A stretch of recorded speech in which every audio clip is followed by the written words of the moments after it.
positions, right? So like a tight end, like a Travis Kelce, he wants to be paid like a wide receiver. In basketball, you know this, Jacoby, certain guys that are 6'11" don't want to be listed as a 7-footer. Certain 7-footers don't necessarily want to play the 5. That's Anthony Davis. Think about the last couple of seasons with the Lakers. They brought back everybody except Kareem and Wilt to play the 5, so he didn't have to. They brought back Dwight Howard twice. They brought back JaVale McGee, Gasol. They gave some of those minutes to Montrezl Harrell. Anybody so that AD didn't have to play him. So all of this announcement is just one thing. Ain't nothing changing with LeBron. He's still the power guard. Yeah, he's the second biggest guy, but he's playing guard and primary ball handling. For AD, this is an acknowledgement. We now need you, sir, at the 5. Absolutely, that's the way it goes. And this year they have DeAndre Jordan now filling that role and Dwight Howard. And I really think they bring them in just to start the game so Anthony Davis doesn't feel like he's the center when he gets announced, or in practice so they can play each other. But really, we all know in the fourth quarter, in a close game, in crunch time, their best lineup is Westbrook, LeBron, AD, and whoever's hot from 3 that night. That's basically going to be their closing lineup in every time they take the floor. But AD, you're not a center. You're not a center. You're not a center. Don't worry about it. You're not a center. If I'm Frank Vogel, I'm like, no, AD, Tim Duncan. You're not a center. Yeah, you're not a center. No way. You saw Pop do this masterfully with Tim Duncan forever. We still call Tim Duncan the greatest power forward ever, and he plays 75% of his career at the 5. That's a great point. AD is the exact same. You're not the center, AD. Don't worry about it. Sometimes in social media, things get a little socially awkward. Coming to you live above the Heineken River Deck here in Pier 17, the Seaport, New York City. Welcome back to Jalen and Jacoby. Jalen Rose, Urban Meyer has coached 1 game in the NFL for the Jacksonville Jaguars. However, once there's an opening at college, the rumors start flying. Here's what he said about the potential of joining the USC Trojans as the head coach. Some rumors came out yesterday connecting you to the USC job. Just want to give you the opportunity to refute it so that we can put it to bed. There's no chance that I'm here and committed to try to build an organization. Jalen, there was a CBS Sports report that perhaps there was some tension between Urban Meyer and the other coaches and the players, and they did not look good in week 1. What do you think about Urban Meyer's future with the Jaguars? So each of those circumstances are independent. He could be having friction with some of the coaches and/or players, but that doesn't mean he's going to walk away from the Jacksonville Jaguars after he spent so very long at Florida and Ohio State winning championships, walking away from the game, going to the media, and then getting the opportunity in his mind to coach the #1 overall pick in Trevor Lawrence, plus they gave him a huge bag. You saw those reading glasses on top of his head? This is the last stop. He ain't going nowhere. I don't even believe y'all asking him that. He ain't going nowhere. So y'all think he about to move from Florida to California to now go recruit college kids at this point of his life. He's not going to be able to do it. Now, whether they win or not, that's something totally separate. Well, the one thing about having the #1 pick is it usually means you get a franchise quarterback, but it also means that your team is so bad that you got the #1 pick. So I do not expect the Jaguars to be good anytime soon. Jalen, this next topic is about somebody very important to you. A gentleman by the name of Calvin Johnson, also known as Megatron, told Graham Benzinger this about his relationship with your Lions. What do you think has to happen to make it right? I'm not saying they got to repay me the 1.6 all up front, but then they figure out a way to do it and not have me work for it, because I already did the work for it. Jalen, I love that he's like, you don't have to pay me 1.6 in one lump sum. Maybe 16 payments of 100, 4 payments of 400. What do you think needs to happen for him to fix this relationship with the Lions? You know that's my brother, and I got love for him. And I'm forever grateful to not only the work he's done on the field to be a Hall of Famer with the Lions, but the work that he's put in the community in the city of Detroit. And he just started his new business, Primitive, and he's crushing it. But I'm with him. But I got a solution. Hey, Detroit Lions, take a page out of the Bobby Bonilla playbook. All y'all gotta do is say, hey, Megatron, over the next 16 years, we'll give you 100,000. Over the next 8 years, we'll give you 200,000. That's all y'all gotta do. But pay the man his money. He's owed his bread. And I think that was petty for him to take the money the way they did. Absolutely. Jalen Rose, we're going to move on to the National Basketball Association in Chicago at the Combine. There are reports that Rich Paul of Clutch Sports, that represents both LeBron James and Anthony Davis, saying that they're going to play more of the 4 and 5 this season for the Lakers. What do you think about this report? So newsflash,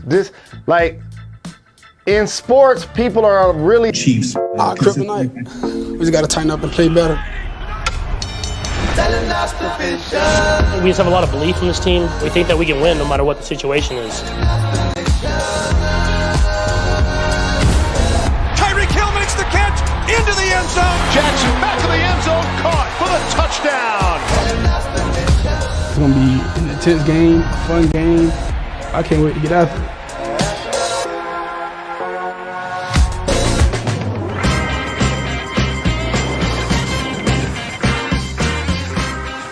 He is Jalen Rose. I'm David Jacoby. We are Jalen Jacoby. What is it that we do? What up, though? We get the people what they want. Week 2 starts tonight with a game between the Washington football team and the New York Giants. We will get to that, but we're starting with the biggest game of this weekend. I circled this one on the calendar when the schedule came out. It is another matchup between the Chiefs and the Ravens, and here is what Lamar Jackson had to say about it. Does that bother you? Does that nag at you that there's like one team, one player that you're that you haven't beaten yet? Nah, it's not about, me and Mahomes. Not to me, probably to everyone else, but, it's the Ravens versus Kansas City Chiefs.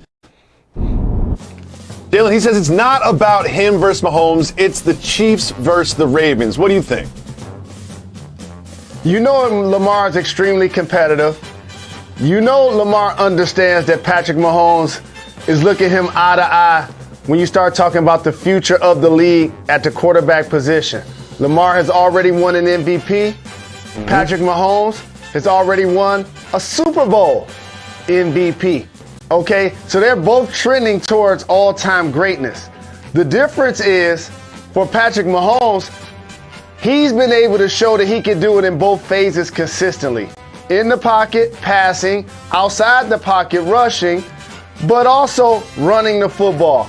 And frankly, this year, he's on a better football team. I mean, he does have Travis Kelce. He does have the Cheetah. And so, my favorite 2 coaches in the NFL are Mike Tomlin and John Harbaugh. They're without J.K. Dobbins. They're without Edwards in the running game. Defensively, they're without Marcus Peters. And we saw them get passed all over last weekend. It's not going to get much better unless they make it better this weekend. This is going to be a gut check for the Ravens, who have high expectations this season.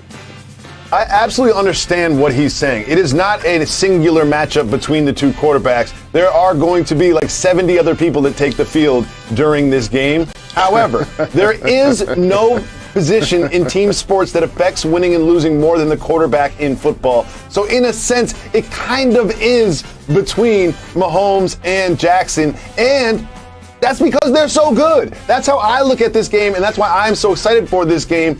However, I am concerned. While this is in Baltimore, you mentioned all the Ravens that are going to be missing, and Lamar looked pretty good against the Raiders, but that was a tough loss in overtime. I could see them going down 0-2 after week 2, after this matchup. What do you think? You can't help but rely and over-rely on Lamar. And rightfully so, because he's so dynamic. Like, he made some fantastic plays throwing the ball. He made some great throws his entire career, early in his career, and last week. And some really good runs. But 3 fumbles, 2 losses. You don't want him to continue to take so many hits. They're going to have to take some pressure off of him And the defense can help too by getting some stops. But you can't tell me you've lost 8 total football games and you don't know basically 40% of them were to Patrick Mahomes and the Kansas City Chiefs. Yes. He knows that. He wants to rectify it as well.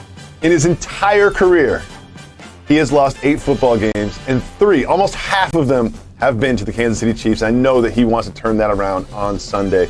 That's not the only matchup that we're looking forward to this weekend. There's also a little Super Bowl rematch between Tom Brady, now with the Buccaneers, and Matt Ryan and the Falcons. Here is what Matt Ryan said about the significance of that game.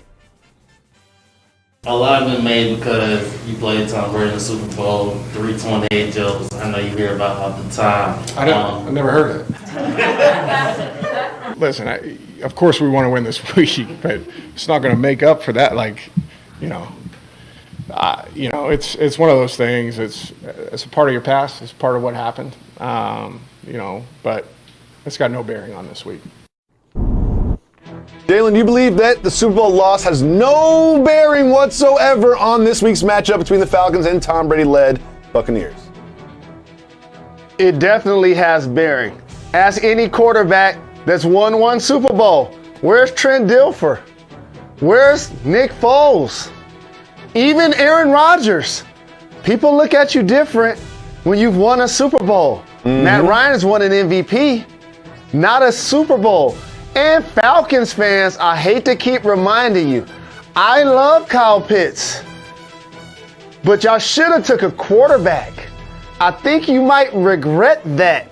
And so for Matt Ryan, this is going to be a big week because most of the time he plays football this year, Jacoby, he's going to be the elder statesman at quarterback. Not this week. He's going against a guy that's just won the Super Bowl and Finals MVP and beat him already in the Super Bowl. Not good if you're the Falcons. Tom Brady is trolling because he knows that they're about to beat the brakes off the Falcons.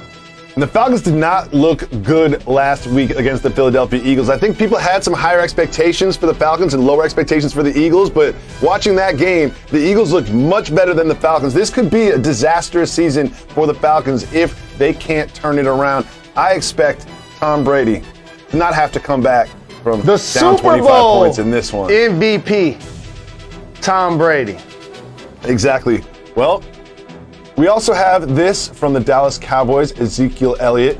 He had this to say about people in the media, like us, who were maybe critical of his performance against Tom Brady and the Bucs in Week 1. I mean, if you know football, if you are in this building, then you can tell that someone can have a solid game without, having the best statistics. I mean, if you don't understand that, then you probably should study a little more.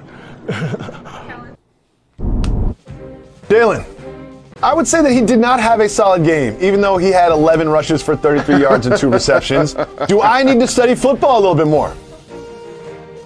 We build it up and build it up, and now it's solid? Is that where we going with Ezekiel Elliott?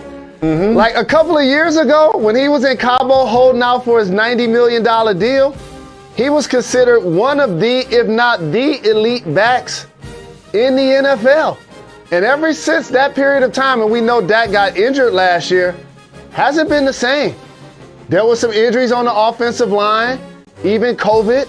And as I mentioned, Dak didn't play last year, but he still fumbled 6 times last year. They're going to need his ground attack. And I know he did a couple of great blitz pickups. I saw him. A couple of great blitz pickups, right?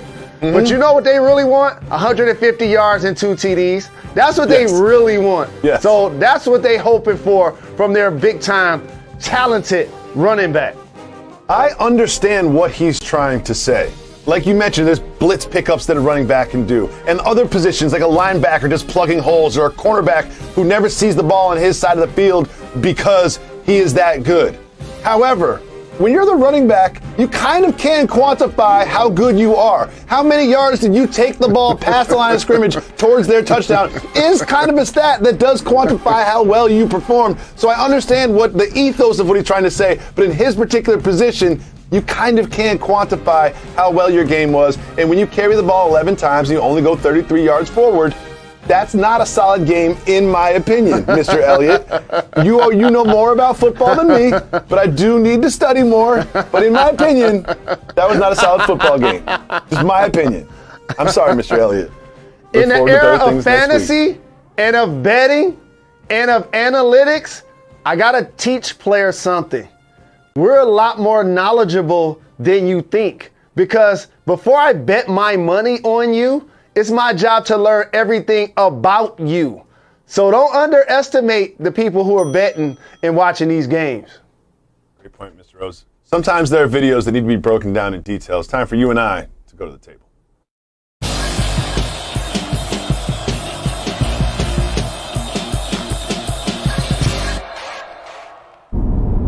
Jalen, in the world of esports, professional gaming gets high, gets tense. And there's a gentleman by the name of Cake Assault, and he won this particular contest, and you'll be able to tell which one he is. Look how pumped he gets, Jalen! Look how pumped he is! He dislocated his shoulder! Oh no! Yes. Oh no! Yeah, it'll trip you out how when you dislocate your shoulder, you realize there's nothing wrong with my legs, but for some reason I'm not walking right now. And we've seen this happen in sports, right? Gus Farah hit his head as the quarterback of the Washington football team after he scored a touchdown. What about the Grammatica brother who messed up his leg celebrating a kick? So I got your back, Cake Assault guy. Celebrate your dub, go get your rehab, and let us know how you're doing. You know I always say that people don't celebrate enough, but this is the one time where you celebrated too much. This is the one time where he celebrated too much. And Jalen Rose, I've spent at least half a decade with you every time you're at a table working on that shoulder, so I know that you can sympathize with Cake Assault. Great name, too, Cake Assault. I like that, too. I like that, too. That's my guy. I like his hair, too. Jalen, Urban Meyer has coached one football game for the Jacksonville Jaguars, but people are already speculating that he's going to leave and go to a different job. We'll tell you what that is right after this.